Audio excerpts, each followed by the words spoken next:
Lorsque le Chazon Ish est niftar, il y a près de 70 ans, alors le Stepler, qui était son beau-frère, avait fait un espède et avait dit: hier, le monde était avec le Chazon Ish, et aujourd'hui, le monde est sans le Chazon Ish. Le monde a été transformé, c'est un autre monde. C'est un monde différent.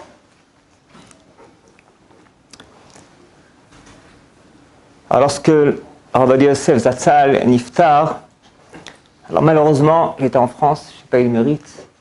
Mais bon, on m'avait demandé de parler, de faire un espède, non pas que je suis Raoui, parce que des années-lumière nous séparent de Gdolei Israël, donc on n'avait personne, alors j'ai dit quelques mots. Et j'ai commencé par ça aussi, que le monde a été transformé une fois qu'on n'a plus le Rav Ovadia avec nous.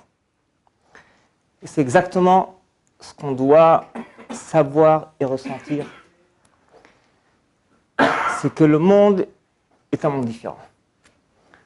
Depuis qu'Abraham Kanevsky Zatzal nous a quittés, le monde a été transformé. C'est un monde différent. Alors on peut le dire, mais en fait, on ne peut pas imaginer à quel point c'est vrai. Comme dit, parce qu'en fait, les Gdolei Israël, eh bien, c'est des projecteurs spirituels gigantesques qui tendent vers l'infini. Et réellement, des années-lumière nous séparent de ces Gdolei Israël. Alors, on va essayer de donner quelques indices. Parce qu'il faut bien savoir que tout ce qui se passe, eh bien, c'est un message particulier pour chacun d'entre nous. C'est-à-dire qu'il n'y a pas de hasard. Si, n'est-ce pas, le Rav Chaim Kanevsky est avec nous et nous a quittés, eh bien, il y a des messages particuliers qui nous concernent chacun d'entre nous. Et ça demande à chacun de faire ce qu'on appelle un cheshbon nefesh, un bilan personnel, et de vérifier qu'est-ce que ça peut signifier pour lui. Alors, mis à part ce que nous dévoilent eh bien, les Gdolam Kubalim, que quand eh bien, quelqu'un est niftar, sa neshama, eh bien, meshotetet ba'olam, sa neshama, eh bien, c'est comme si elle circule dans le monde, et elle va chercher, n'est-ce pas, sur qui s'accrocher. Ou sur un autre langage, toutes ces midot, elles sont efker. Toutes les qualités qu'avait un Gdol d'Israël, quand il est niftar, elles sont efker. Par exemple, dit la Gemara, lorsque Rav est niftar, Rav, n'est-ce pas, c'était un des premiers Amoraïm, à tel point que la Gemara dit que Rav Tanaou Palig, c'est-à-dire qu'un Amora ne peut pas être relève sur un Tana. Et lorsqu'on a une question de Rav contre une Mishnah, une Braïta, alors on cherche une réponse. Et après on dit Rav Tanaou Palig. Rav, eh bien, c'est un Tana, puisqu'il n'est pas, il est à la fin des Tanaïm, le début des Amoraïm, et donc il peut être relève sur une Mishnah. Et de Rav, n'est-ce pas, c'est dans le Zohar Kadosh, Rabbi Abba. Et ramène le Rav Frida que Rav a vécu 400 ans. Donc, lorsque Rav niftar, eh bien, ses élèves, il avait 10 élèves très proches de lui, eh bien, chacun d'eux a pris une mida, une vertu qu'il avait. Par exemple, Rav Sheshet et Rav Yosef, ils ont pris la mida qu'il avait, jamais ils regardaient plus que les 4 amot. 2 mètres, n'est-ce pas, 2 mètres 40 on va dire, eh bien, du matin au soir, pendant des dizaines d'années, eh bien, il ne levait pas les yeux, il regardait uniquement dans les 4 amot. Une telle maîtrise, n'est-ce pas, de sa vision, son regard, Shmaten Gdusha, grandiose. Et donc, en fait, les Islam Kubalim, c'est que quand un Rav niftar, eh bien, ces midot, elles sont efker. Surtout pendant les Shiva, aussi pendant les Shloshim, et en fait, pendant toute l'année. Mais surtout, n'est-ce pas, cette semaine-là. D'ailleurs, il y a beaucoup de espédim partout, tous les soirs. Donc, en fait, puisque, n'est-ce pas, nos sages nous dévoilent que ces midot sont efker, ça veut dire que, eh bien, Hachem nous demande, les Itrazek, de nous renforcer. Alors évidemment, on n'est pas, n'est-ce pas, à les niveaux grandioses qu'il avait, mais au moins quelque chose. Au moins, n'est-ce pas, eh bien, commencer à s'initier dans, n'est-ce pas, essayer de suivre ces chemins. Donc, avant de continuer, il y a un machin intéressant que j'ai entendu cette semaine. Il y a quelqu'un qui marchait dans une forêt en pleine nuit, et il avait une bougie. Donc, pour ce qu'il avait. Et puis, en fin de compte, la bougie, elle s'est éteinte. Il était très, très dérangé, perturbé. Et on lui a dit, mais tu savais bien que la bougie va s'éteindre. Il a dit, oui, c'est vrai, je savais. Mais j'avais espéré de terminer la forêt avant que la bougie s'éteigne. Et bien, c'est pareil. On savait le Tokra Prime, il était âgé 94 ans. Et bon, il y a une limite à la vie. Mais on avait espéré bien que le Mashiach vienne avant qu'il nous quitte. Et maintenant, n'est-ce pas, il nous a quittés et le Mashiach n'est pas encore venu. C'est-à-dire qu'il faut bien comprendre qu'il y a un manque. Il y a un manque terrible dans le monde de sa Torah, n'est-ce pas, des centaines, des milliers d'heures de Torah, et une Torah, n'est-ce pas, dans une Kedusha, avec une envergure, une maîtrise de toute la Torah, des milliers de réponses. Tu sais, quelqu'un m'a dit cette semaine sur, n'est-ce pas, une sugia de la Torah qui s'appelle Osek Ba Mitzvah, Patron Mitzvah. Il y a dessus 1400 shuvot. 1400 shuvot qui n'ont pas encore été publiés. Uniquement sur un sujet de la Torah. C'est un rav qui a écrit, c'est uniquement qui maîtrisait toute la Torah. Vous savez qu'avant son mariage, alors, donc il s'est marié avec la fille de Rav Eliashiv, la grande fille de Rav Eliashiv. Et donc le Chazon Ish, qui était son oncle, il a dit à Rav Eliashiv, qui s'est renseigné sur lui, il lui a dit « Maré de Kula Talmuda ». Eh bien, c'est le maître de tout le chasse, tout le Talmud, avant son mariage. Il avait déjà étudié à l'âge de 16 ans 4 fois le chasse entièrement, tout ce qui était 4 fois de suite, n'est-ce pas? Donc, et il a plusieurs fois encore révisé, donc il se mariait, je sais pas, à l'âge de 20 ans, 21 ans, 22 ans. Et n'est-ce pas, il avait une certaine maîtrise du chasse entièrement. Et à part ça, n'est-ce pas, il a écrit des livres sur les sauterelles, sur les avadim, sur les kutim, sur Guérim, Egla, Oufan, pas des sujets qui sont un peu à côté, auxiliaires de la Torah. Sur ça aussi, il a des livres entiers. D'après en ce qui est ça, c'est intéressant de citer une histoire bien connue, mais intéressante, que lorsqu'il a écrit son livre sur Karne Hagavim, sur les sauterelles, qui sont permis d'Internet, etc., les simanim, et il arrivait pas une sougia, il avait une question, n'est-ce pas une question, comment est-ce que cette sauterelle, de quoi elle a l'air? Et il y avait aussi une de ses filles d'aller chercher un livre de sciences, de botanique, pas chez les voisins. Top. Et entre-temps, eh bien, il ouvre la fenêtre, il voit la sauterelle qui voulait vérifier, elle est là-bas, à sa fenêtre. Alors que jamais, pas il y a une sauterelle comme ça, pas dans les baraques. Et il a examiné. Pendant quelques minutes, elle ne bougeait pas. Quelques minutes, et il a terminé, elle s'est envolée. Après quelques jours, il avait encore une fois une autre question. La sauterelle est revenue, à la fenêtre, à tel point. Et ils ont raconté ça à son beau-père Rav Eliashiv, il a été fasciné, n'est-ce pas, par la tzidkut, par la kedusha. C'est-à-dire que c'est une ashgacha particulière, spécifique. Quand un homme est plongé dans sa Torah, on va lui amener tout ce qu'il faut, n'est-ce pas, une table dressée pour qu'il puisse réaliser son œuvre, son ouvrage dans la Torah. Et non, pas qu'il y a une ashgacha minashmaïn particulière. Donc en fait, les maasé, ce qu'on nous demande, c'est de bien prendre conscience de sa grandeur et de ce qu'on a perdu dans le monde. Il y a un manque de Torah, un manque de Kedusha, un manque de Tzidkut. C'est des notions qui nous dépassent. Et en fait, tout ce qu'une personne peut réaliser en Torah, eh bien, ça peut réaliser, n'est-ce pas, le fait de combler ce manque. Alors évidemment, tout de suite, le Satan, le tsar, il vient nous dire, ok, bon, mais lui et toi, n'est-ce pas, sa Torah et lui, ma Torah à moi, qu'est-ce que moi je vais combler, n'est-ce pas, eh bien, un trou si géant que ça. Ça, c'est un tort. C'est un tort. Pourquoi? Parce que comme, eh bien, une pièce qui est obscure, tu allumes une allumette, tout de suite, il y a une lumière dans la pièce. la pièce quand elle est obscurité totale, eh bien, une petite allumette, eh bien, va éclairer la pièce. Donc en fait, même si notre Torah, c'est une allumette, par rapport à la Torah d'Exode Israël, qui sont des grands projecteurs, eh bien, cette Torah, eh bien, c'est comme une allumette, qui va éclairer une pièce obscure. Deuxièmement, ce que disait l'Arizal à son élève, après Vital avait demandé une fois à son maître, est-ce que nos mitzvot, si on les comparait aux mitzvot des Tanaïm et des Amoraïm, tant dans le Mishnah et la Gemara, est-ce qu'elles auraient été considérées? Et son maître, l'Arizal, lui a dit, eh bien au contraire, sache que nos mitzvot valent beaucoup plus que les mitzvot des Tanaïm et des Amoraïm. Imaginez-vous.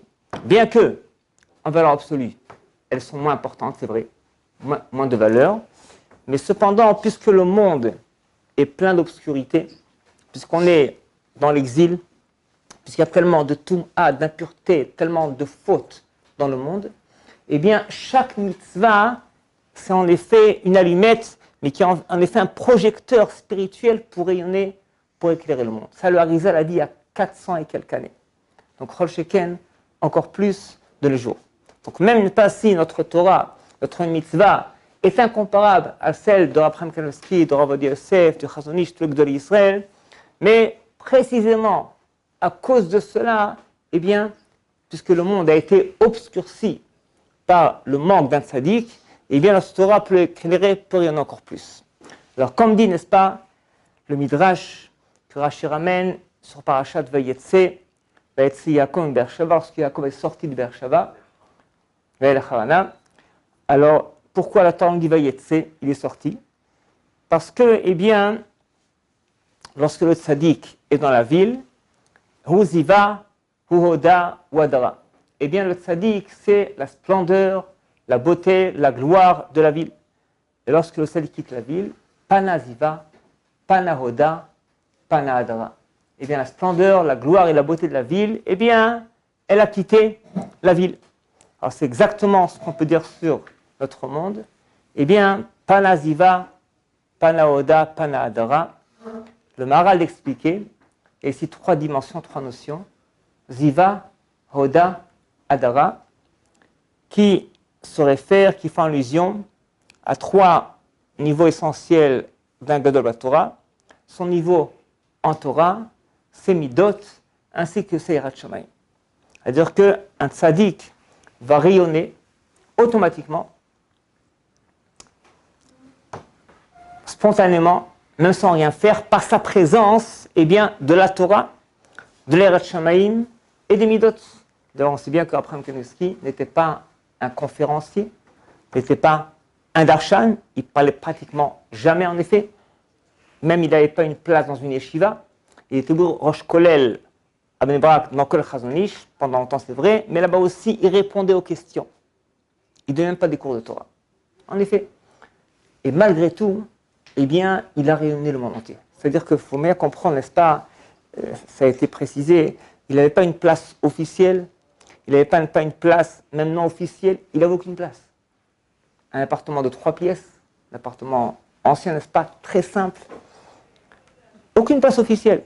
C'est pas, n'est-ce pas, et malgré tout, eh bien, le monde était rayonné par sa Torah. Parce que la Torah n'a pas besoin de place officielle. La Torah n'a pas besoin, eh bien, des grandes estrades. La Torah, eh bien, elle est dans son coin, mais elle rayonne le monde entier.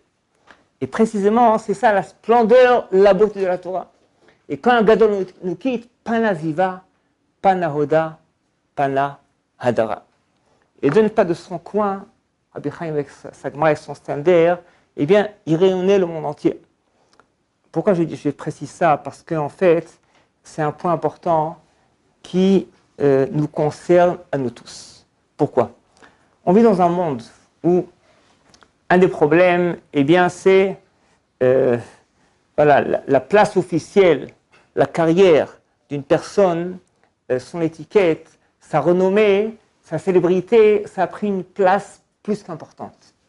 Et bien souvent, on va diriger notre vie, notre direction, même notre Torah, par rapport à ces paramètres à ces principes-là, qui vont nous fausser la vision. Alors que la Torah, elle est authentique, elle doit rester authentique. Tu dois étudier la Torah de façon authentique, personnelle, comme tu sens, comme tu ressens, et bien que tu vas progresser, t'améliorer, réussir dans ta Torah sans que personne ne le sache, sans que tu n'aies aucune place. Alors, je ne dis pas, c'est sûr qu'il faut, n'est-ce pas, il faut gagner de l'argent, il faut s'arranger. Ok, c'est un problème à régler à part. Mais il faut faire attention de ne pas diriger, de ne pas faire de sa Torah une carrière. La Torah, ce n'est pas une carrière. Alors, si, n'est-ce pas, on a l'occasion, comme beaucoup de rabbanim, eh bien, on demande d'occuper une place, même qu'elle est officielle, quand c'est nécessaire du point de vue Torah, quand c'est nécessaire du point de vue Zikkur Rabim, on le fait. Mais ce n'est pas du tout, n'est-ce pas, pour s'assurer une carrière personnelle. Rabbi Chaim Zatzal, c'était un exemple flagrant de cela. Il n'avait aucune place, mais c'était la lumière du monde. En effet, ce qui était particulier, c'est que, eh bien, je pense que peut-être dans le monde entier, dans tous les clans, tous les groupes, tout le monde admettait que c'était lui le Gdolador. C'est écrit en effet que dans chaque génération, il y a un Rav qui est Bifrinat Moshe Rabbeinu. C'est en fait le dirigeant spirituel d'Am Israël, encore une fois, même s'il n'a pas une place officielle, s'il n'a aucune carrière, s'il n'a aucun diplôme. Hein. Après, il n'avait aucun diplôme, hein. Même pas de rabbinat, aucun diplôme du tout. C'est pas la peine. Parce que la Torah, n'est-ce pas, elle est vraie, elle est authentique, et la Torah, elle rayonne automatiquement lorsque, eh bien, quelqu'un la maîtrise, la détient, est plongé dans sa Torah, ne connaît que sa Torah, et il rayonne d'une Torah qui est véridique, qui est authentique. Et c'est ça, précisément, la splendeur de la Torah. Et à cela dit le Midrash, Panaziva, Panaoda, Panadara. C'est que lorsque, eh bien, une personne a quitté la ville, a quitté ce monde, eh bien, c'est la beauté, la splendeur, la gloire de la Torah qu'il a quitté. Alors, c'est bien de citer aussi, dans Ben Abba Shaul, Zatzal avait raconté, à la fin de sa vie, il était malade, et donc il avait dû passer quelques jours dans un hôpital.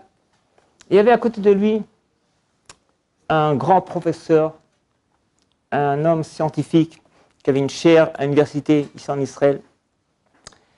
Et tout d'un coup, cet homme-là, il se met à pleurer. Il lui dit, qu'est-ce qui se passe? Il lui dit, Rabbi, regarde ce qui se passe. Il lui a dit que moi aussi, j'ai eu des milliers d'élèves comme toi. Et ça fait 2 semaines que je suis là, et pas un seul de mes élèves est venu me rendre visite. Alors que toi, tu es là depuis 48 heures, et il y a déjà des milliers d'élèves qui sont venus te rendre visite. Voilà ce que c'est la force de la Torah. L'authenticité de la Torah. La Torah, ce n'est pas une carrière. La Torah, ce n'est pas, n'est-ce pas, eh bien, la célébrité. Au contraire, les grands hommes de la Torah, eh bien, n'aiment pas être célèbres. Ils préfèrent la modestie, la hanava. Ils préfèrent parce qu'ils sont bien conscients que la célébrité, l'orgueil, la vanité, ça va déranger la Torah. Rabbi Chaim Zatzal, c'était un des exemples flagrants de cette Torah authentique dans une modestie particulière. Tov, alors la Torah, n'est-ce pas, en segula ka Torah. La Torah, c'est une force gigantesque, une force à l'infini. C'est bien important de citer que c'est écrit que comme Hachem est infini, la Torah aussi a une dimension infinie. Infinie. Ça aussi, on n'arrive pas à le percevoir, on n'arrive pas à le comprendre.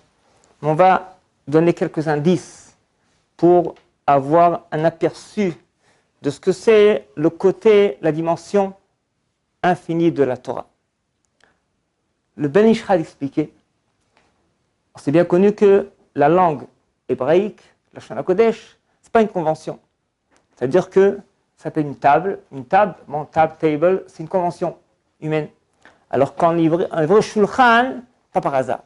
Il y a un rapport étroit entre la table et sa forme et ses éléments, et les lettres qui forment Shin, Lamed, Chet, Nun. Là-dessus d'ailleurs, n'est-ce pas, un livre intéressant du Rav Yeshurun, le père de Rab Chania Yeshurun, là-dessus un livre et des cassettes là-dessus pour expliquer bien l'importance et la valeur de chaque lettre de la Torah et sa signification. Top. À part ça, on sait aussi que chaque lettre, elle peut être décomposée. Tu prends la lettre Aleph, tu l'écris Aleph, Lamed, P. Tu peux encore décomposer le Aleph, Lamed, P. Donc Aleph, c'est encore une fois Aleph, Lamed, P. Lamed, ça s'écrit, eh bien, Lamed, même Dalet. Et le P, ça s'écrit P, He ou P, Yud. Shema Vaya, Kavke, il y a 4 façons de l'écrire. Bemiloui Alfin, Bemiloui Hahin, Bemiloui Yudin, Bemiloui Vavin, et chaque, n'est-ce pas, chaque nom, eh bien, c'est un monde en soi. Et en fait, on peut décomposer chaque mot, chaque lettre, presque vers l'infini. En fait, c'est là une des facettes infinies de la Torah. Bon, des notions un peu kabbalistiques, plus concrètement parlant, pour avoir la partie de cela, le Gaon de Vilna s'était levé une fois, un jour de Sukkot, et était un peu attristé. Son élève lui demande, Rabbi, qu'est-ce qui se passe? Et il lui a raconté en rêve, lui a apparu Eliyahu Hanavi. Il lui a dévoilé des secrets de la Torah. Il lui a dévoilé, entre autres, sur les 3 mots de la Torah dans Parashat Shlach Lecha, Aluz Negev, que Moshe a dit aux explorateurs, commencez à explorer la terre d'Israël par le sud, Aluz Negev, 3 mots, a expliqué Eliyahu Hanavi au Gaon de Vilna 2600 commentaires différents sur ces 3 mots de la Torah. Et avec un de ces commentaires, il a expliqué, eh bien, les 70 kochot nefesh de l'homme, 70 facultés humaines de l'homme. C'est-à-dire, à part les 5 organes de sens qu'on connaît, il y a aussi la faculté de mémoriser, la faculté de comprendre, la faculté d'imaginer, etc. 70 facultés humaines au total qui sont inscrites par allusion dans ces 3 mots de la Torah, Aluz Negev. Ça, c'était un des commentaires, et il y a rajouté encore 2599 commentaires de cette envergure-là. Et le matin, en se réveillant, automatiquement, il a continué à penser à ces commentaires. Ce qui est interdit, d'après la halakha du Gaon de Vilna, de penser à la Torah avant de réciter Birkat Torah. D'après le Beit Yosef, c'est permis.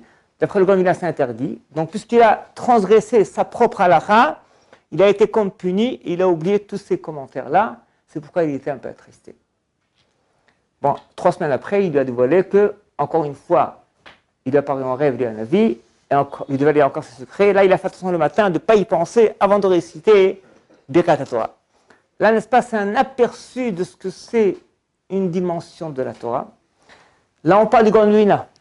Il y a 250 ans environ, lorsqu'on a demandé à son grand disciple, le Rav Chaim de Volodjine, si le Gaon de Vilna est au temps des Tanaïm à Morim, est-ce qu'il aurait été considéré?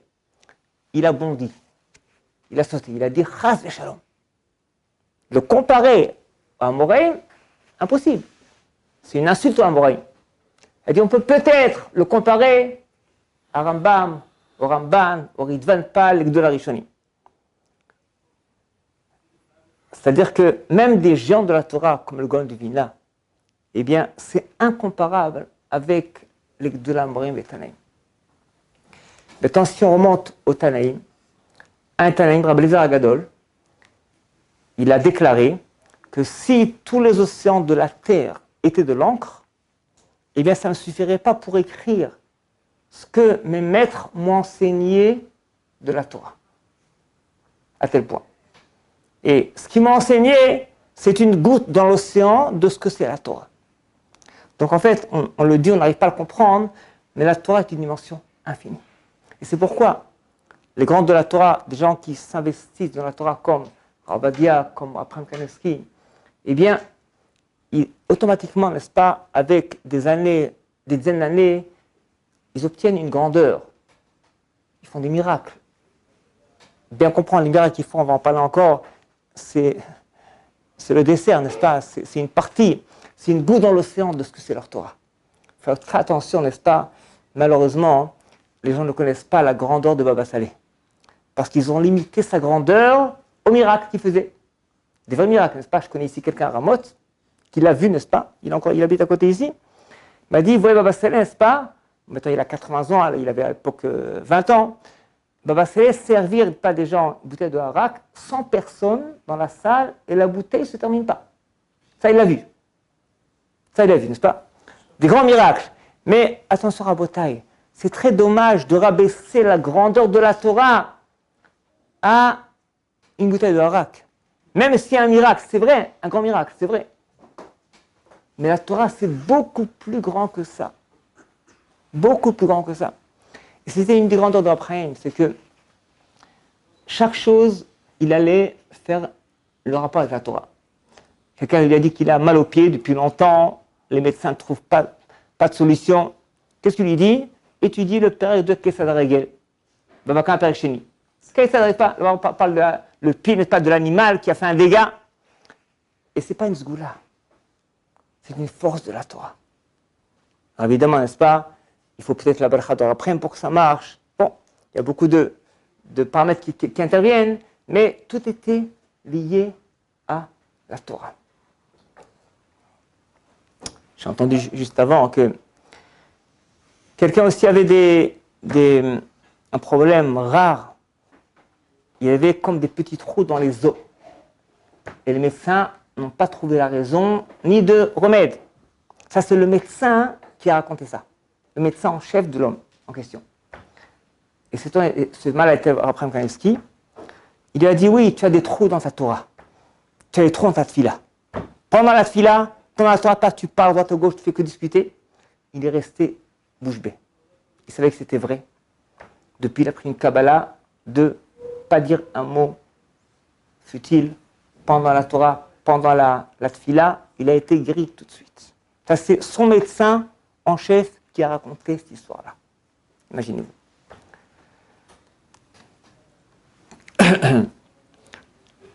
La parole d'Abraham était Kodesh Kodashim. C'est comme dit le Orchem Akadosh sur Parashat Matot. Lo yachel devaro kechol ayotse mipiv yaase. Un homme ne doit pas profaner sa parole. Tout ce qu'il va dire, il doit le réaliser. Ça, c'est le pshat pour un éder. Donc, tu vois, dit l'Orchem Akadosh, lo yachel devaro, quelqu'un qui fait attention de ne pas profaner sa parole. Sa parole, elle est kodesh. Même ce qui est choulin, parole profane, il va diminuer. Quand Abraham était très silencieux, parlait très peu. Eh bien, kechol ayotse mipiv yaase. Tout ce qu'il va dire va se réaliser. C'est que le chot se réalise. En effet, même quand c'était par hasard. Une histoire intéressante que j'ai entendue cette semaine. Khatan et Kala, bon, allait se marier. Le père du Khatan avait très peu de moyens. Le père de la Kala avait beaucoup de moyens. Il était un homme bon, généreux. Il a dit, écoute, c'est quoi, moi j'ai de l'argent, n'est-ce pas? T'inquiète pas, moi je m'occupe de tout. Je fais tous les frais du mariage. Un appartement aussi pour le couple. Bon, il était gentil, un peu gêné. Bon, ils ont voulu acheter un appartement. Alors l'homme, donc, qui avait donc, le père de la Kala en question, il a dit, écoute ça, on va leur acheter un 4 pièces. Pas 3 pièces, mais un 4 pièces, parce que bon, d'attacher, ils auront des enfants, alors pourquoi prédéménager? L'autre qui était gêné, non, c'est pas la peine, 3 pièces, ça suffit. Il était gêné parce que bon, il ne donne pas d'argent. Bon, ils sont allés voir Abraham Kanevski.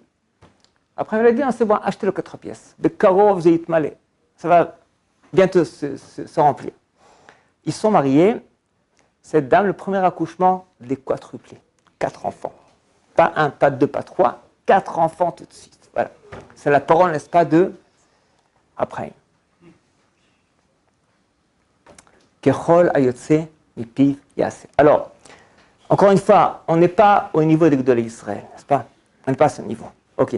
On n'est peut-être pas en mesure, n'est-ce pas, de faire attention du matin au soir, pendant des années durant, n'est-ce pas, faire attention à chaque parole comme Rabbi Chaim, c'est vrai.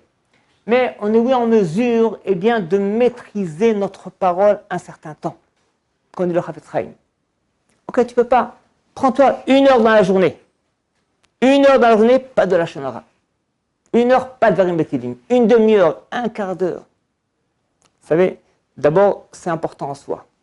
Ça va sanctifier cette heure-là. De Torah, de Tfila, pas de varim betilim, pas de trou, pas de papotage, rien du tout. Deuxièmement, ça va nous habituer à une maîtrise de nous-mêmes. Malheureusement, avec les médias, de nos jours, on parle tellement, on entend tellement, on voit tellement, eh bien on est habitué, on a perdu la maîtrise de la parole, de la pensée. La pensée, elle vagabonde à droite à gauche. La parole, tout de suite, on parle spontanément. On a perdu la maîtrise. Lorsqu'on va se réserver 1 heure par jour, une demi-heure, pour maîtriser la parole, je fais attention, pas de la chanara, pas de la bétélim, eh bien, ça va nous donner une maîtrise de soi qui automatiquement aura un impact sur toute la journée, sur toute notre vie, sur une maîtrise en général de soi-même. Maîtrise de la vision, de la pensée, de la parole, des actions. C'est une bracha extraordinaire. Et après, comme je répéterai, on peut pas rajouter 1 heure, 2 heures, sans stress, hein, on avance à son niveau. Et ça, Rabotai, c'est un des éléments essentiels qui nous concerne chacun de nous pendant cette semaine, pendant ce mois qui suit la ptira d'Gadol Israël. Ce que ces midot qu'il avait, ses qualités, ses vertus grandioses, gigantesques, à l'infini, on n'est pas à ce niveau-là. On est loin des années-lumière. Mais on peut prendre, eh bien, 1%, 2% de ces qualités. On peut, n'est-ce pas, commencer à s'initier dans une maîtrise de la parole, eh bien, comme Rabbi Chaim, à son niveau. Si on parle de Saat Mada, alors bon, ça ne veut dire pas que bon, tous les jours 7 dapim de Gemara, tous les jours plusieurs dapim de Yerushalmi, tous les jours 8 dapim, 8 chapitres de Rambam, tous les jours 4-5 dapim de Mishnah Berurah, etc., n'est-ce pas? Il avait, une fois on lui a demandé, il recevait tous les jours des dizaines de personnes, tous les jours des fois des centaines de personnes, environ 2 heures par jour, 2-3 heures. On a dit, Rabbeinu, il y a tellement de besoins. Bon, avant, on avait encore, n'est-ce pas, il y avait encore le Rav Shach, le Stepler, n'est-ce pas, Rav Adiar, Ben Bachou, le Gdolei Israël. Alors, il faut encore consacrer encore 1-2 heures. Il a répondu, il a dit, si, eh bien, je vais consacrer encore quelques heures, donc je vais étudier encore quelques heures de moi en Torah, mes brachot auront moins de poids, moins d'impact. Pourquoi? Eh bien, ma parole a un tel poids, c'est grâce, eh bien, 12 heures, 15 heures de Torah qu'il avait par jour, peut-être 18 heures, je ne sais pas combien, par jour, et avec une telle intensité, une telle concentration, eh bien, je ne peux pas enlever parce que sinon, ma parole, ma bracha aura moins de poids pour aider, pour guérir les gens. Mis à part que, eh bien, très souvent, eh bien, pour des grandes opérations, les gens allaient demander conseil. Après Kanevski, c'était une des adresses pas opération avec des dangers, n'est-ce pas? Il fallait décider, et quelqu'un qui n'a jamais apparemment ouvert un livre de médecine donnait la réponse. Parce que dans la Torah, il y a tout. C'est que même le Rabbi Yoshiv, son beau-père, une fois, un vendredi soir, il se sentit mal, il a vomi du sang. Alors son élève, qu'est-ce qu'il a fait? Il a appelé un goy, ils ont pris une voiture, n'est-ce pas, Shabbat, pour aller chez Abraham Kanevski demander conseil quoi faire. À tel point. C'était un danger, n'est-ce pas? Eh bien, je t'avais demandé après quoi faire, etc. Je me rappelais c'était quoi la réponse. En fait, du monde entier, n'est-ce pas? Eh bien, on appelait Abraham pour des questions de vie ou de mort, des questions d'opération, des questions de médecine grandiose, parce que dans la Torah, il y a tout. Quelqu'un qui se met dans la Torah à fond, eh bien, il grandit à des niveaux extraordinaires. Alors, encore une fois, même si on n'est pas à ce niveau-là, eh bien, le fait de savoir que cette Torah, c'est la même Torah. La Torah qu'après on étudié et la nôtre, c'est pareil. Et je me rappelle toujours, j'ai habité Bnei Brak pendant 2 ans et demi, et je priais avec Rav Shach tous les jours. Et là, le Shabbat, je le voyais, n'est-ce pas, je le voyais. Alors, avant Arvit, il y avait un quart d'heure de temps, n'est-ce pas, chacun étudiait. Rav Shach étudiait à l'âge de 95 ans, 98 ans, Chumash Rashi. Chumash Rashi. Et je me dis, quoi, les enfants à 10 ans, ils font Chumash Rashi. À 12 ans, n'est-ce pas? Et lui, qui a 95 ans, Chumash Rashi. Oui. Il n'est pas cherché pas un Maharal, un Rambal, bien sûr qu'il le faisait aussi. Pourquoi? Parce qu'en fait, le Chumash Rashi, n'est-ce pas?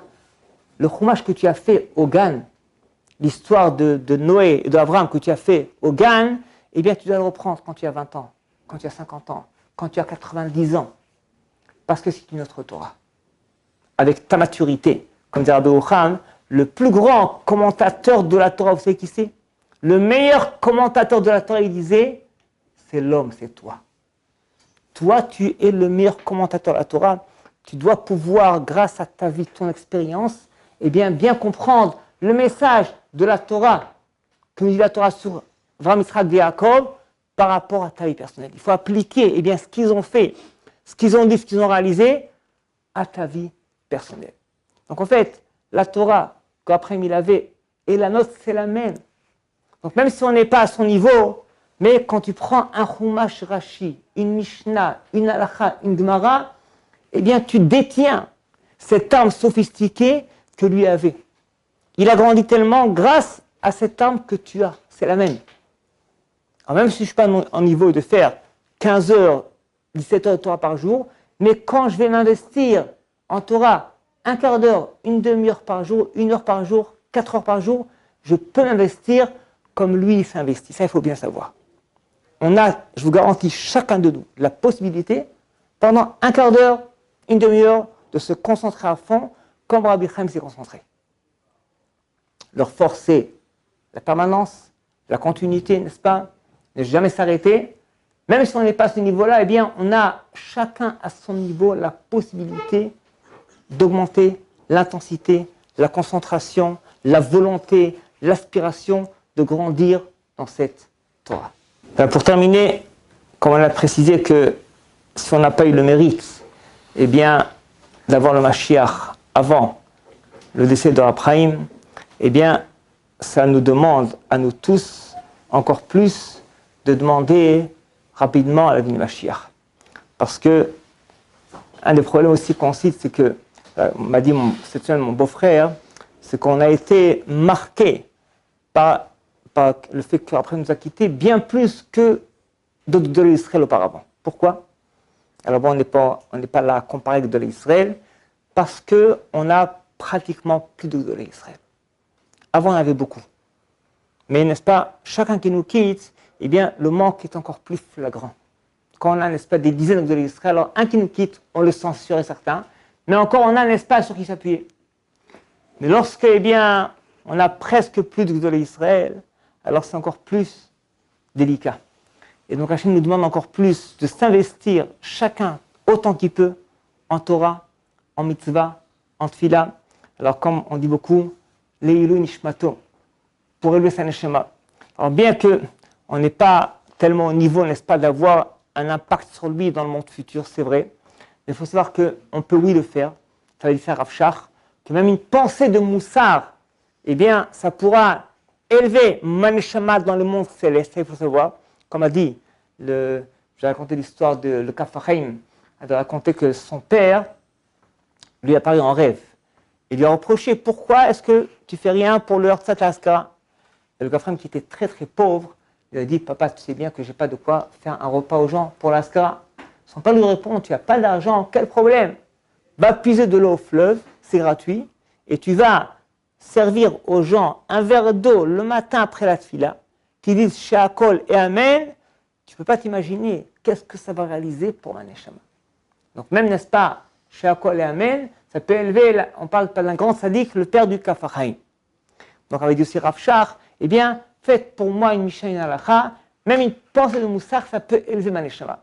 Donc on peut, oui, n'est-ce pas, agir, mais deuxièmement, ça nous reste en contact avec un Gadol d'Israël qui était Abraham Kamenetsky Zatzal. C'est-à-dire qu'en fait, on peut plus s'accrocher à sa Torah, à sa dimension, en effet, si on va consacrer ne serait-ce que quelques minutes de Torah pour sa neshama. Donc on va rester, n'est-ce pas, attaché avec sa neshama, et comme dit, encore plus la demande de le Mashiach, qui est encore plus impératif, puisque, n'est-ce pas, le monde manque de l'Israël, il nous faut le grand gadol de l'univers, qui s'appelle le Mashiach Shniske Bekarov Amen Ki Ratzon.